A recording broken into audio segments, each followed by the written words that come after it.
Assalamualaikum warahmatullahi wabarakatuh. Selamat malam, salam sejahtera untuk kita sekalian. Salam, Om Swastiastu, Namo Buddhaya, salam kebajikan, salam Nusantara. Yang saya hormati Ketua Majelis Agung Bli Pasek Suardike, yang saya hormati Ketua Dewan Pembina, insya Allah beliau akan bersama-sama kita, Pak Laksamana Soekardi, Prof. Ferdinand, Sekjen Bendahara Umum, seluruh jajaran pimpinan nasional, pimpinan daerah, dan para sahabat yang hari ini menyertai kita.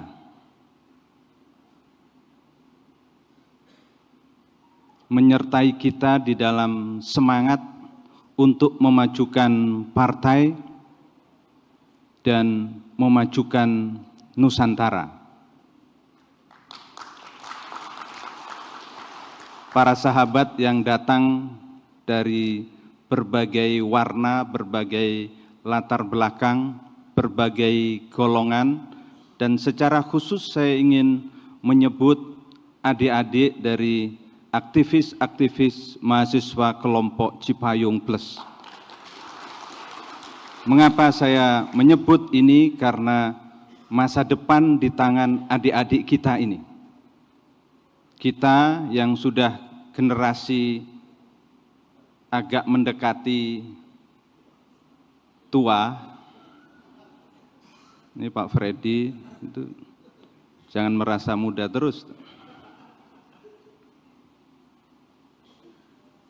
Kita berharap pada anak-anak muda ini. Saudara-saudara sekalian, saya ingin pertama kita mengucapkan rasa syukur yang tulus, yang ikhlas, yang sungguh-sungguh. Syukur karena acara dan kegiatan kita ini berjalan dengan baik. Berjalan dengan baik semata-mata karena komitmen dan kesadaran kita bahwa Partai Kebangkitan Nusantara harus terus-menerus dihidup-hidupkan, dibangkit-bangkitkan, dan ditinggikan masa depannya. Karena komitmen itulah maka kegiatan yang berlangsung 2 hari ini berjalan dengan baik. Bagi saya itu adalah modal awal bagi PKN untuk terus membina dirinya secara internal dan kemudian dengan membina, membangun, menata dirinya secara internal itu punya daya energi yang kuat untuk melangkah dengan kecepatan yang tinggi menatap masa depan politik yang penuh tantangan tahun depan. Peristiwanya tahun depan, tetapi tidak bisa dihitung sebagai tahun depan. Harus kita hitung tahun ini. Itulah persiapan kita. Yang kedua, saya terima kasih karena mendapatkan kuliah sejarah yang lengkap dari Ketua Majelis Agung. Bagian yang agung-agung lah infonya, sejarah ini. Karena sejarah adalah pelajaran. Sejarah adalah cermin hikmah. Dan sejarah adalah butiran-butiran nilai yang bisa kita petik, dan nilai-nilai itu kita olah, kita transformasikan sesuai dengan tantangan-tantangan baru hari ini, bahkan tantangan yang kita ramalkan muncul di masa depan. Itulah fungsi kita belajar tentang sejarah. Sejarah adalah pelajaran dan hikmah. Masa depan adalah tantangan yang dengan keyakinan kita mesti mewujudkannya. Jadi sejarah hari ini dan masa depan itu satu rangkaian yang tidak boleh putus. Kita melihat ke depan, kita berpijak hari ini, kita menoleh ke belakang untuk memetik pelajaran-pelajaran itu. Dan itu nanti tugasnya Majelis Agung. Insya Allah di situ ada Pak Pasek, ada Pak Laks, ada Pak Ferdinand, ada saya, ada insya Allah Pak Mirwan. Tugasnya pokoknya yang agung-agung. Nah, saya yang nanti bagian menerjemahkan yang agung itu bersama jajaran PIMNAS menjadi kerja-kerja organisasi.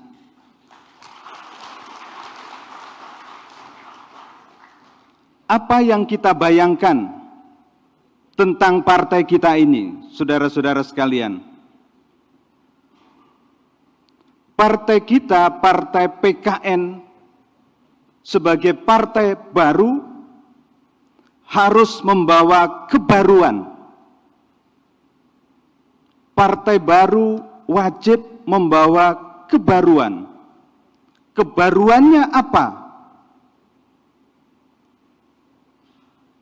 Kebaruannya adalah komitmen yang sungguh-sungguh dan sejati tentang Indonesia yang berbasis prinsip Nusantara itu.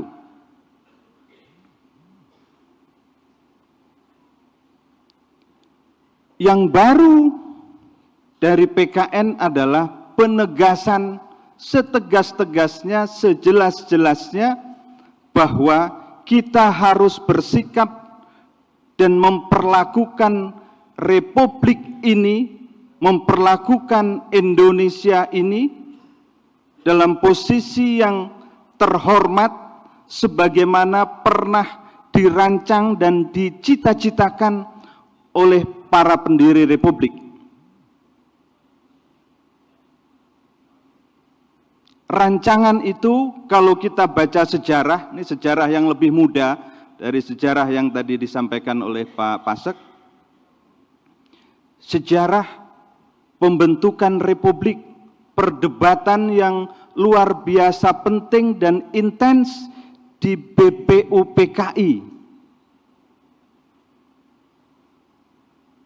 Dan di situ kemudian lahir yang bernama Pancasila. Pancasila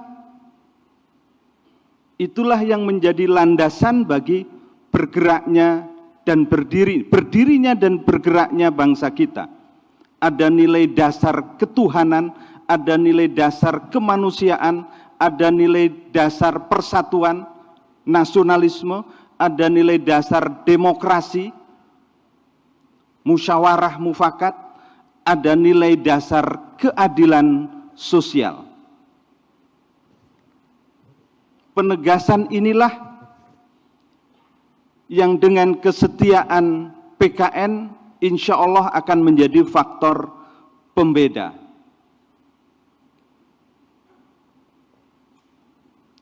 Satu, karena itu maka PKN harus ditata dengan prinsip-prinsip organisasi modern. PKN harus ditata berdasarkan prinsip-prinsip organisasi modern, bukan organisasi yang berbasis kepentingan pribadi, kepentingan keluarga, atau berorientasi famili. Partai bukan properti pribadi. Partai bukan properti famili.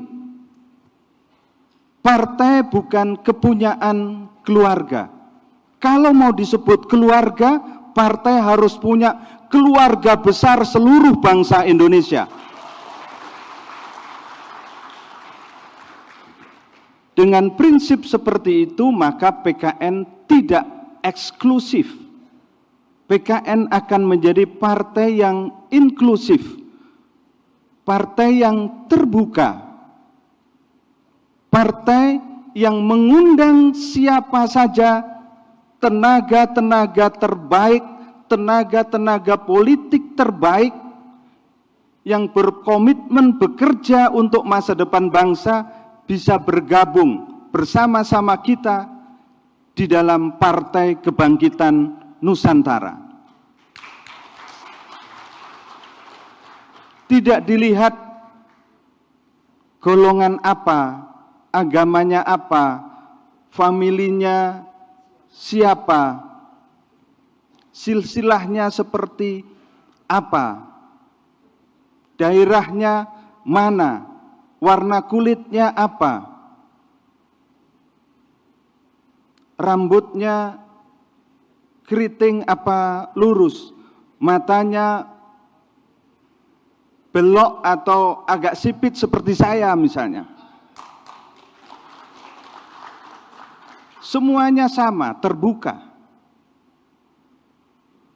Partai yang terbuka bagi kepelbagian, bagi kemajemukan itu adalah partai yang bernafas Nusantara. Tetapi terbuka yang betul-betul terbuka. Bukan terbuka kemudian ditapis lagi, terbuka ditutup lagi. Terbuka yang betul-betul terbuka, yang konsisten. Nah, jika itu bisa kita kerjakan bersama-sama, insya Allah partai ini akan menjadi magnet bagi hadirnya siapa saja. Dan saya ingin menegaskan pada saudara-saudara sekalian bahwa kalau datang kader baru, jika hadir kader baru, jangan pernah merasa terancam.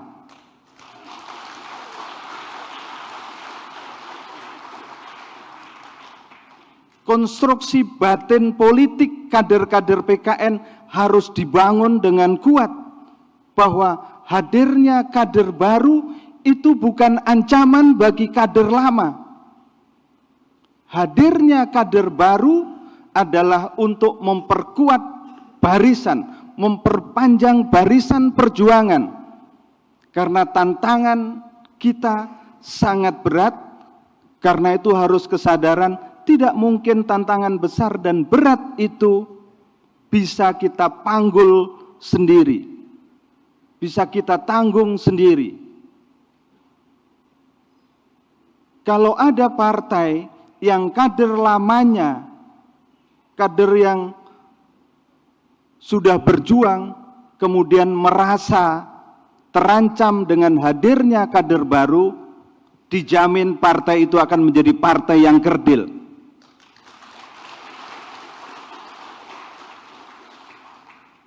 Tentu dengan mekanisme organisasi yang ditata dengan baik.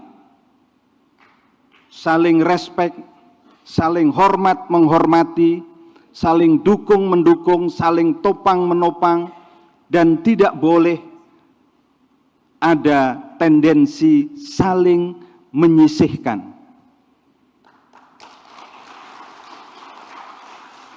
Konsekuensi dari partai terbuka.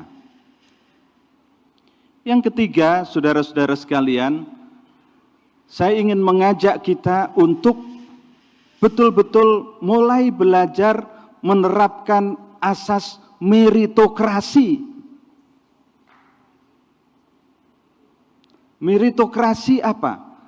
di dalam kebijakan-kebijakan kita, termasuk rekrutmen, termasuk penugasan-penugasan yang kelak dilakukan oleh partai ini jika rakyat percaya kepada kita. Asasnya asas meritokratik. Dasarnya penugasan itu adalah kecakapan, komitmen, kecakapan yang jelas, komitmen yang jelas, achievement, prestasi yang jelas, yang teruji.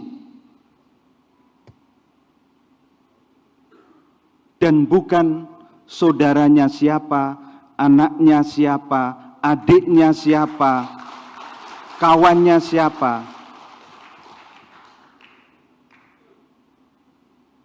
Asas meritokrasi ini akan memacu kita semua untuk bekerja yang terbaik.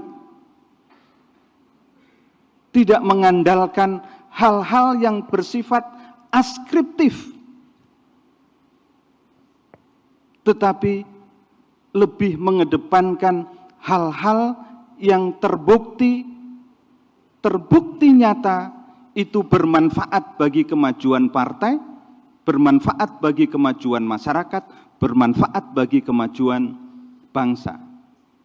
Saya ingin garis bawahi betul ini agar kita semua memacu diri untuk terus meningkatkan kapasitas, kecakapan, keterampilan apapun, termasuk keterampilan-keterampilan politik. Kalau ada politisi sudah merasa hebat, merasa pintar, merasa paling semua tahu, maka disitulah letak permulaan kebodohannya dimulai.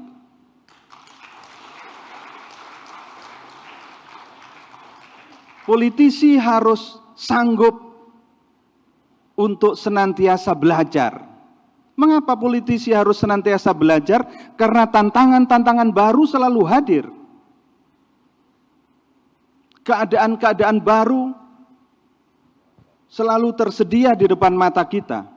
Lingkungan kita tidak pernah statis, lingkungan kita tidak pernah mati, lingkungan kita bergerak, tantangannya, masalahnya, problem-problemnya terus berkembang. Karena itu dibutuhkan selalu kapasitas-kapasitas baru. Kapasitas-kapasitas baru itu hanya bisa diwujudkan kalau kita bersedia terus belajar. Asas meritokrasi akan mendorong spirit seperti itu. Mengapa ini saya tekankan? Karena juga saudara-saudara sekalian, tugas PKN adalah, ini mohon menjadi catatan, tugas PKN adalah menyediakan tenaga-tenaga terbaik, menyediakan petugas-petugas, pelaksana-pelaksana terbaik bagi masa depan negeri ini.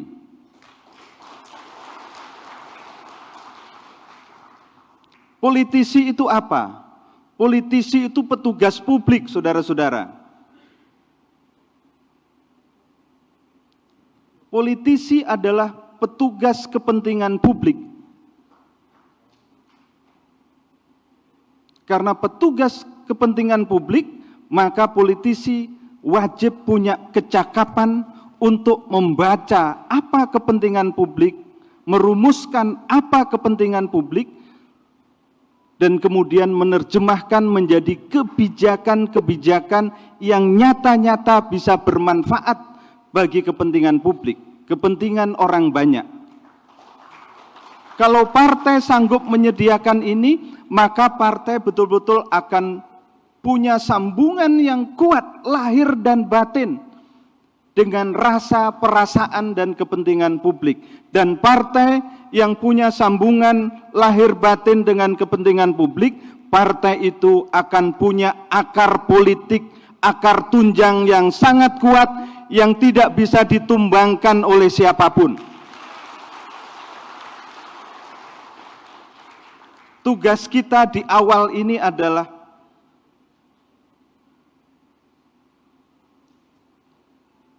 menciptakan atau menata akar-akar tunjang itu, mumpung masih muda.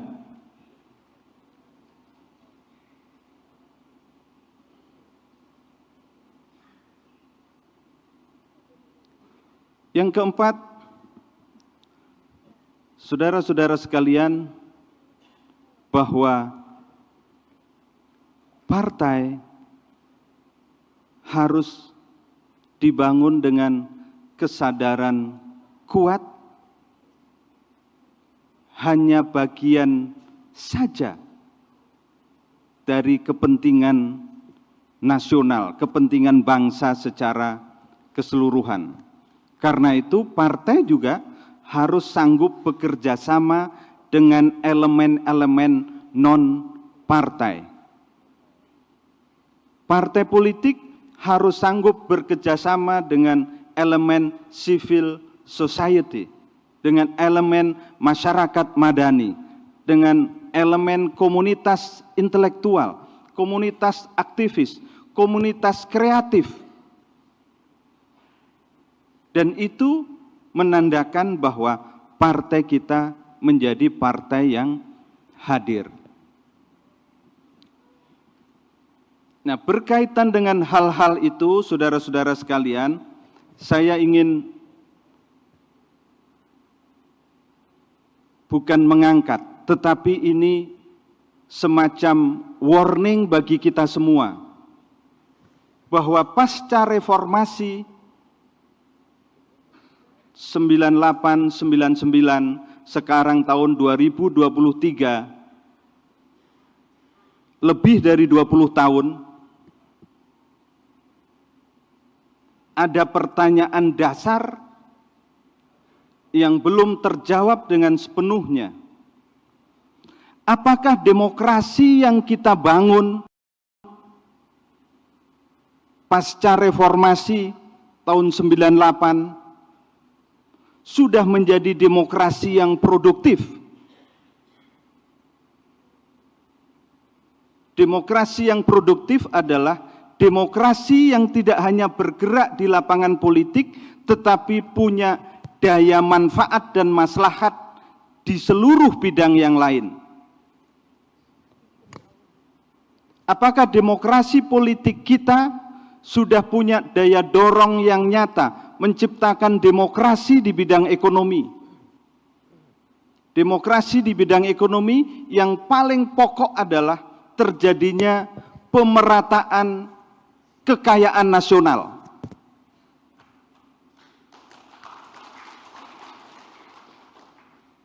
Sehingga kekayaan nasional itu tidak hanya berputar di kalangan terbatas. Dalam masyarakat manapun, kaya miskin itu selalu ada.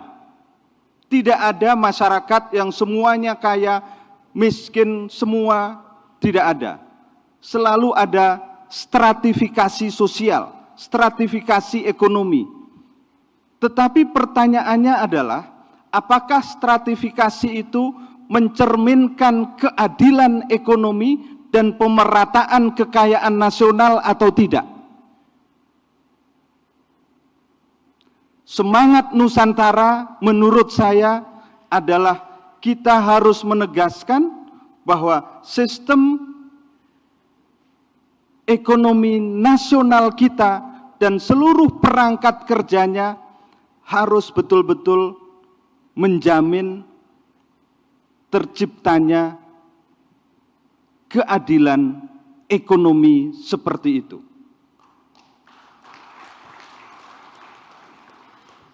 Makna kemerdekaan kita akan kosong sebagian kalau kemerdekaan itu tidak diikuti dengan nyata hadirnya pemerataan kesejahteraan, pemerataan kekayaan nasional, distribusi kekayaan nasional yang adil, dan juga terangkatnya harkat martabat rakyat sebanyak mungkin.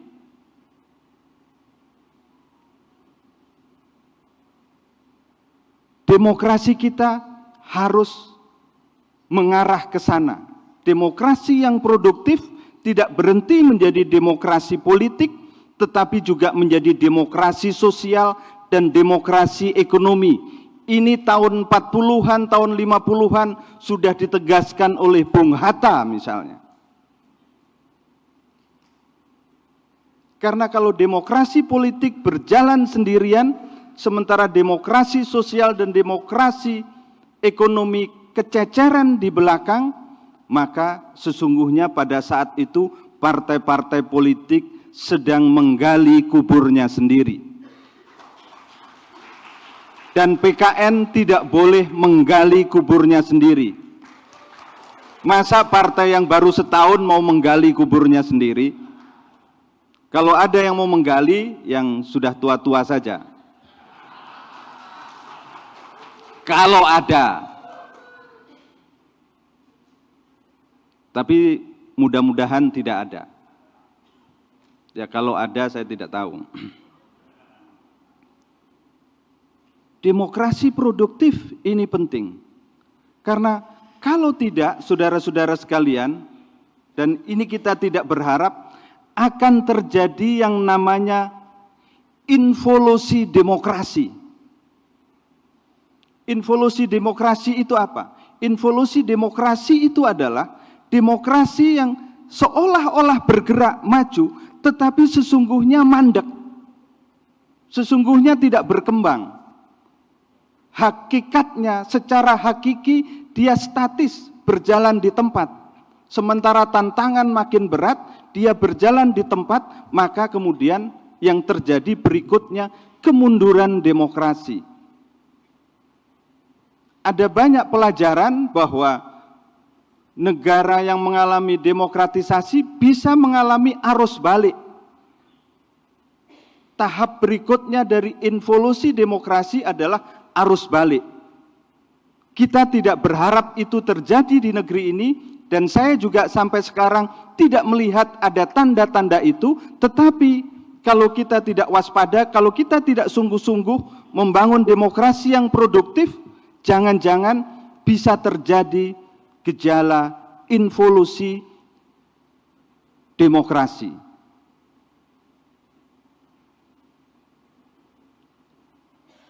Saya meminjam istilah involusi ini dari konsep involusi pertanian. Karena saya orang kampung, saya lahir dan besar di wilayah pertanian, itu ada konsep dari peneliti asing dulu namanya Clifford Geertz, itu involusi pertanian. Dunia pertanian di desa-desa itu seperti bergerak, tetapi sesungguhnya tidak bergerak. Buktinya apa? Karena kemiskinan di desa itu awet. Kemudian yang terjadi adalah pemerataan kemiskinan. Nah, kita saudara-saudara sekalian, Partai Kebangkitan Nusantara, kader-kadernya, pengurus-pengurusnya harus mencegah agar Indonesia tidak terjerembab ke dalam lubang involusi demokrasi.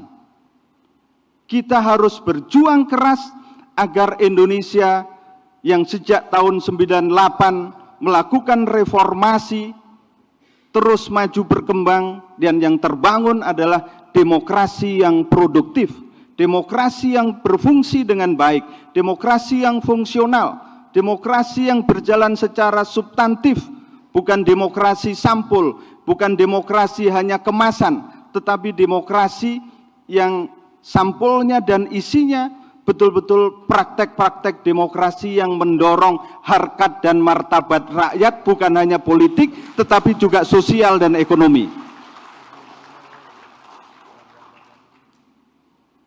Itu pertanyaan dasar sekarang. Bagaimana cara kita berkomunikasi dengan rakyat terhadap itu? Tentu dengan bahasa rakyat. Dengan bahasa yang mudah dimengerti oleh rakyat di masing-masing daerah. Kalau pemilu nanti, wilayah pertandingannya bernama dapil, daerah pemilihan. dapil nasional, dapil provinsi, dapil kabupaten kota. Karena saudara-saudara sekalian adalah caleg-caleg yang tangguh. Saya yang belum boleh nyalek. Nanti, karena ada putusan yang saya belum boleh nyalek. Putusan yang sungguh-sungguh zalim, putusan yang sungguh-sungguh tidak berdasar, tetapi tidak apa-apa, itu sudah menjadi bagian dari perjalanan saya dan saudara-saudara sekalian sudah tahu persis tentang itu. Dan ini juga harus menjadi bagian dari perjuangan kita. Saya hanya ingin mengatakan, suatu hari Partai Kebangkitan Nusantara dipercaya menjadi pemimpin negeri ini, maka pemimpin yang dihasilkan oleh Partai Kebangkitan Nusantara harus menjauhi sikap dan sifat yang zalim. Tidak boleh menggunakan dan memperalat kekuasaannya dan kewenangannya untuk mencelakai pihak lain, untuk menindas pihak lain, untuk menyingkirkan pihak lain, untuk mempersekusi pihak lain. Karena fungsi kekuasaan bukan itu. Fungsi kekuasaan dan kewenangan adalah menggerakkan energi untuk perbaikan. Andaikan Pak Pasek misalnya, Pak Laks misalnya, Pak Mirwan misalnya, Pak Ferdinand misalnya, Pak Sri Mulyono misalnya, dan semuanya saja, jika dipercaya menjadi pemimpin, saya berharap jangan pernah pidato dari Jeddah.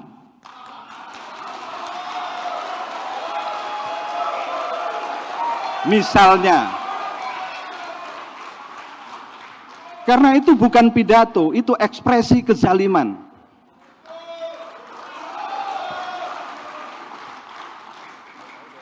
Contoh.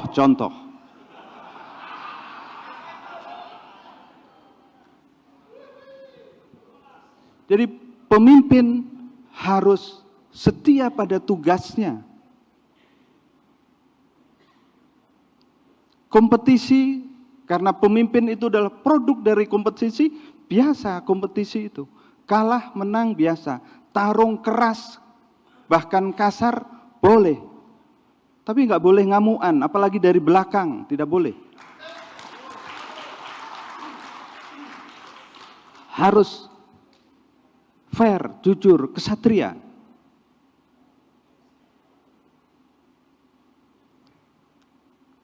Contoh. Misalnya ini contoh yang level sederhana, musda misalnya, ya. Misal, ya kan, kemudian pertandingannya keras, kemudian ada yang kalah ya hormati, memang kalah. Kalau mau tanding 5 tahun lagi, musda yang akan datang lagi.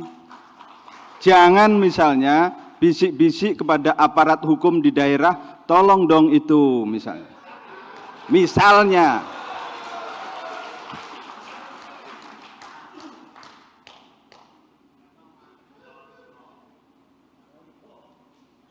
Contoh.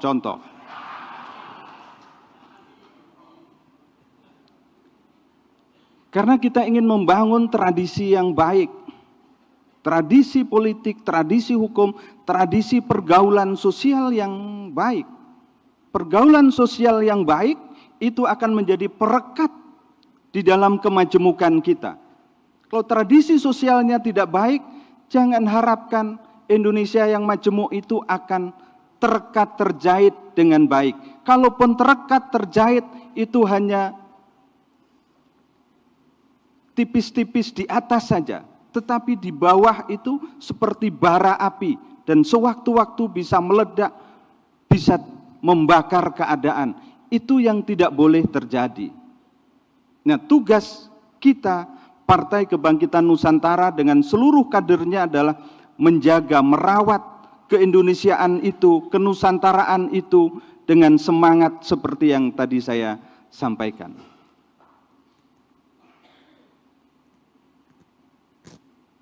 Nah, karena itu saudara-saudara sekalian, di bagian akhir dari ucapan pembuka saya sebagai Ketua Umum hari ini, saya ingin menyampaikan pada saudara-saudara sekalian bahwa politik yang tertinggi itu adalah kemakmuran rakyat.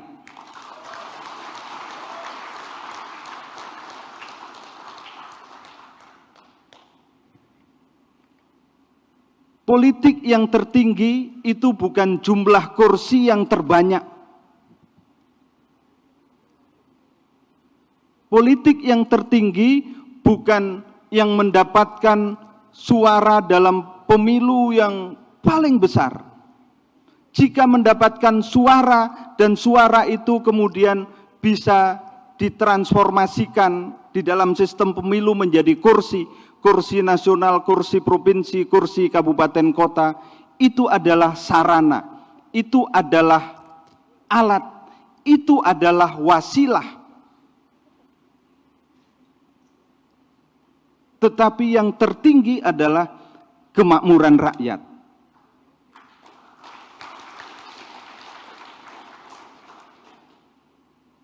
Dengan itu saya ingin mengatakan pada saudara-saudara sekalian, kalau Partai Kebangkitan Nusantara punya kursi banyak, dipercaya rakyat di dalam pemilu, punya kursi banyak, tetapi kemudian rakyatnya tidak makmur, maka PKN menjadi partai yang berdosa.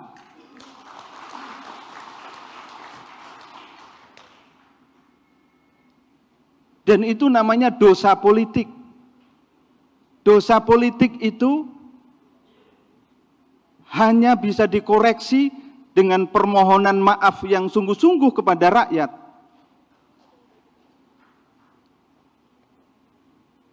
Saya menyebut PKN, saya tidak menyebut partai lain. Jadi kalau ada PKN menang di suatu kabupaten, kursinya banyak, kemudian kadernya jadi bupati, tetapi di kabupaten itu kemudian begitu-begitu saja, tidak ada kemajuan, tidak ada perkembangan, rakyatnya tetap miskin, kemakmuran ada di langit-langit, maka PKN di situ menjadi partai yang berdosa.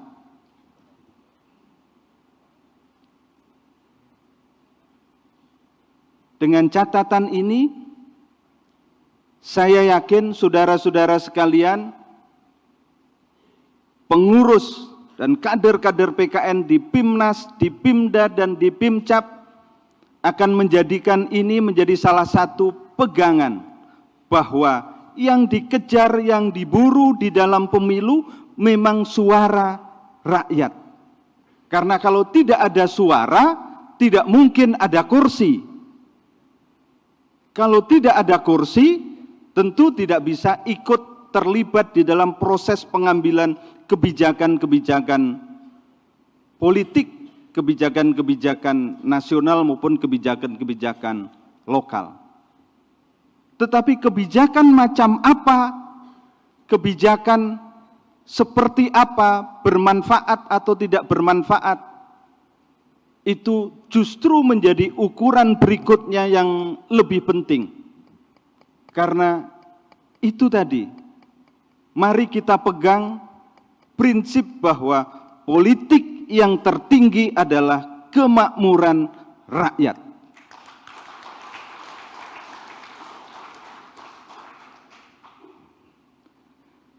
Dengan satu kalimat penutup itu, saudara-saudara sekalian, saya ingin mengajak bahwa kita semua menyiapkan diri menghadapi tahapan-tahapan pemilu yang sudah waktunya pendek, waktunya dekat. Saya hadir di tengah-tengah saudara-saudara sekalian dalam situasi waktu yang pendek seperti ini. Itu nyata-nyata tantangan yang berat. Bagaimana membuat tantangan yang berat ini bisa kita pikul, bisa kita panggul, bisa kita atasi? Caranya adalah bahwa kita harus punya keyakinan. Keyakinan itu adalah energi batin. Kalau keyakinan kita tipis, maka energi batin kita akan lemah. Ketika energi batin kita lemah, maka kerja-kerja kita juga tidak akan gaspol. Energi batin yang kuat, yang kokoh, itu akan membuat kita siap gaspol. Partai baru seperti PKN, kalau gasnya tidak pol, tidak akan sampai finish. Di tengah jalan sudah kelelahan, keletihan. Energi batin itu yang akan membuat kita punya pil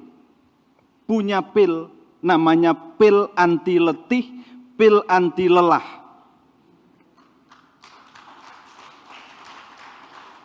Seperti Pak Sri Mulyono ini banyak pilnya ini. Tidak pernah lelah. Anti letih, tapi sering lupa aja ini. Kadang-kadang. Yang kedua, saya mengulangi lagi adalah soliditas dan kekompakan kita. Besar saja, kalau tidak kompak, itu bisa ringkih, bisa lemah. Apalagi belum besar tapi tidak kompak, super ringkih, super lemah. Cara anti lemah adalah, anti ringkih adalah solid, bersatu, kompak.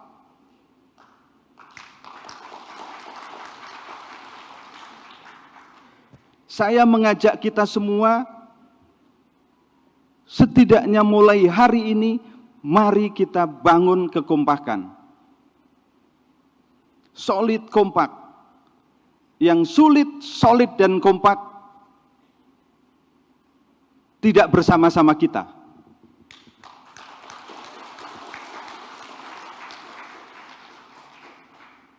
Mulai hari ini, apapun sejarah di belakang, apapun dinamika di belakang, itu hal yang wajar, biasa. Dalam sebuah perkumpulan, dalam sebuah serikat, dalam sebuah komunitas, dalam sebuah organisasi, apalagi partai.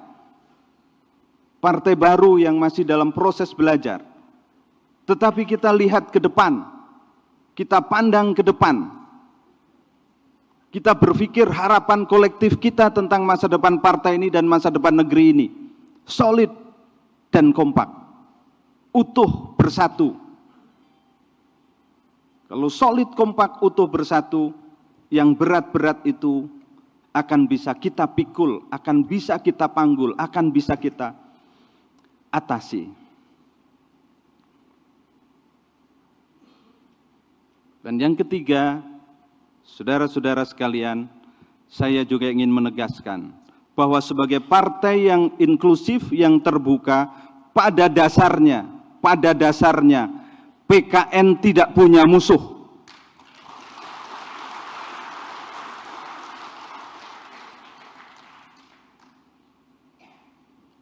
Tetapi jika PKN terpaksa punya musuh, musuhnya adalah pihak-pihak yang zalim.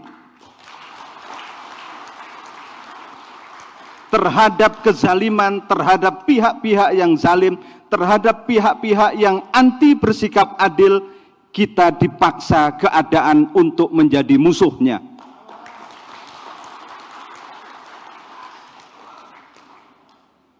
Itu prinsip nilainya seperti itu. Ini bukan tentang orang, tetapi tentang nilai, tentang prinsip hidup. Kita tidak bicara siapa, bajunya apa, dari mana. Tetapi ini tentang sikap dasar, nilai dan prinsip kehidupan politik yang kita bangun di PKN. Musuh kita adalah yang zalim, yang mempraktekkan kezaliman.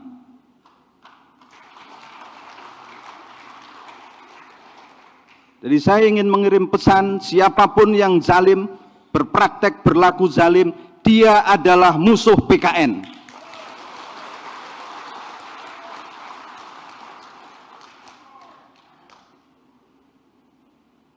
Karena yang zalim itu merusak nilai-nilai dan martabat kemanusiaan. Dia menjadi energi yang mendestruksi, yang merusak tatanan kehidupan yang baik. Ketika kita ingin membangun tatanan kehidupan politik yang baik, tatanan kehidupan nasional yang baik, kemudian ketemu dengan orang, pihak, atau kekuatan yang zalim, maka itu harus berani kita hadapi. Dia bukan lawan. Yang zalim bukan lawan, tapi musuh.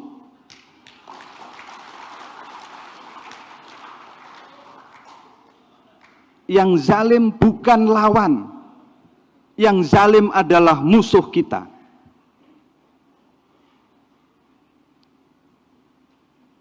Karena dengan begitu kita punya prinsip hidup, punya prinsip perjuangan. Dan itulah yang insya Allah akan memandu perjalanan kita dan menjadi energi gerak kita.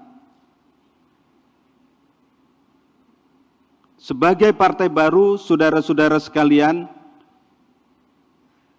jangankan partai baru, partai yang tidak baru, partai yang setengah baru, setengah lama, atau partai yang lama, di dalam pemilu bisa berhasil, bisa gagal. Yang tidak boleh bagi PKN adalah takut berjuang, tidak berani berjuang, atau jerih berjuang, atau ragu-ragu berjuang. Yang ragu-ragu, minggir. Di sini hanya dibutuhkan keberanian untuk berjuang. Saya yakin tidak ada yang minggir. Justru yang datang akan semakin banyak. Karena keberanian akan menjadi magnet bagi keberanian-keberanian berikutnya. Keberanian itu hanya butuh dimulai, saudara-saudara sekalian. Keberanian itu bisa terpendam. Hanya ada yang butuh memulai. Dan saudara-saudara sekalian, kita semua di sini adalah yang memulai keberanian itu.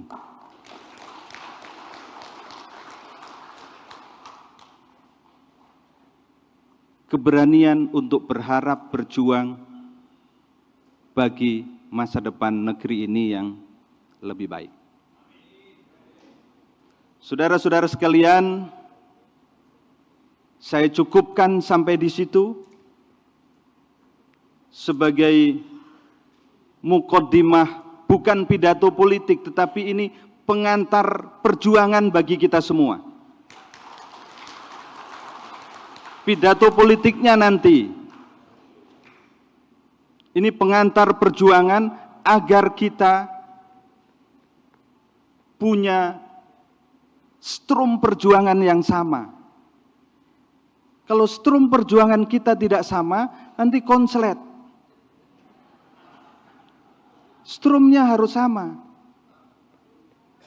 Kalau konslet, ya bukan perjuangan yang akan kita lakukan, tetapi sibuk urusan-urusan internal sendiri. Kita harus merasa selesai urusan internal, meskipun urusan internal itu harus kita kelola dengan sebaik-baiknya, tetapi langkah kita adalah langkah keluar menghadapi kompetisi politik tahun depan, kompetisi yang berat, kompetisi yang keras, tetapi dengan hal-hal yang tadi saya sampaikan, yakinlah dan yakinlah PKN akan punya masa depan.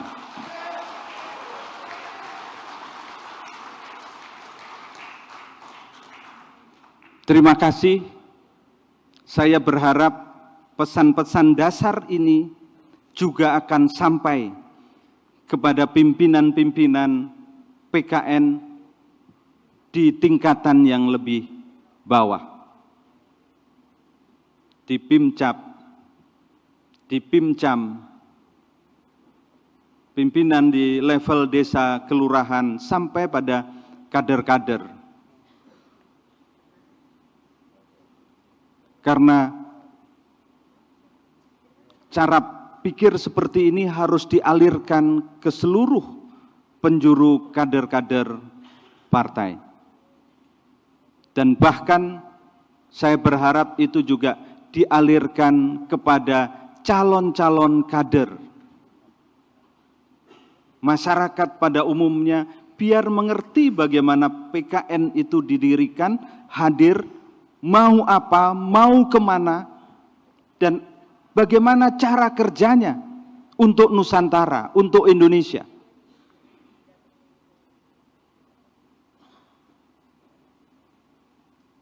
Tak kenal maka tak sayang.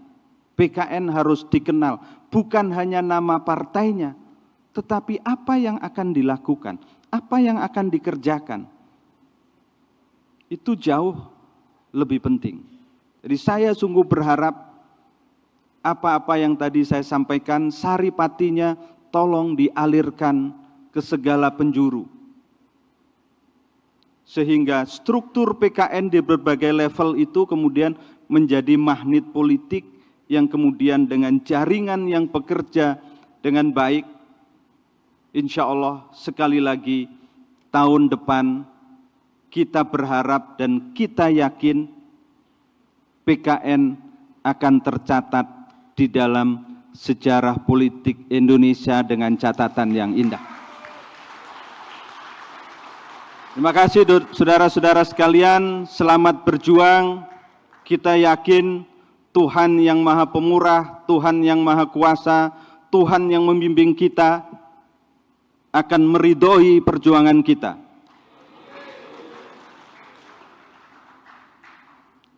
Kita tidak bisa berjuang sendirian, tetapi kita juga harus mengandalkan hadirnya Tuhan. Kita harus mengandalkan hadirnya kekuatan Sang Maha Kuasa.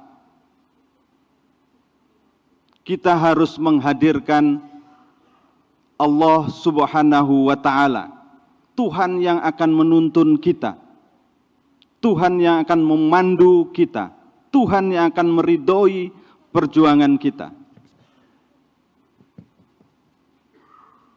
Itu dasar batiniah juga yang harus kita tanamkan sungguh-sungguh. Karena tidak ada politisi yang hebat. Tidak ada politisi yang hebat. Kehebatan itu hanya pancaran anugerah dari yang super hebat. Inilah yang akan menjadi energi batin yang kuat juga buat kita. Sekali lagi selamat berjuang, Tuhan ridhoi perjuangan kita. Assalamualaikum warahmatullahi wabarakatuh. Salam sejahtera buat kita sekalian, dan PKN harus menjadi pejuang suara rakyat selamanya. Terima kasih sudah nonton. Jangan lupa like, subscribe, dan share ya.